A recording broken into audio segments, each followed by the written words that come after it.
உலகத்தில் இருக்கக்கூடிய பல நாடுகளை நாம் பார்த்தோம்னா ஒரு நீதி கிடைக்க வேண்டும் என்றால் மக்கள் எல்லாம் செல்லக்கூடிய இடம் நீதிமன்றங்கள். அது ஏனென்று பார்த்தோம்னா நமக்குள்ளே பேசக்கூடிய விஷயங்கள் நிறைய விஷயங்கள் உடன்பாடு ஏற்படாது. அது எங்கே அது உடன்படும், எங்கே சரியான தீர்வு கிடைக்கும் என்று பார்க்கும் பொழுது மக்கள் எல்லாமே போகக்கூடிய ஒரு இடம் நீதிமன்றங்கள்.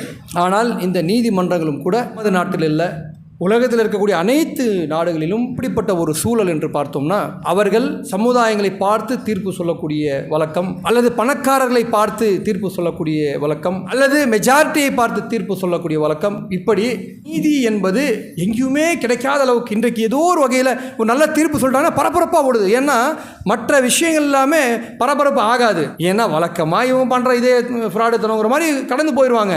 நல்ல தீர்ப்பு வந்துன்னா அது மட்டும் பரபரப்பாகும். ஏன்னா ஏதோ இங்கேயாவது நீதி கிடைச்சேன்னு சொல்லி. இப்போ உலக அளவில் நீதிமன்றங்கள் எடுத்துக்கொண்டாலும் சரி, நீதி கிடைப்பது என்பது ரொம்ப கேள்விக்குறியாக நிற்கக்கூடிய ஒரு சூழ்நிலை.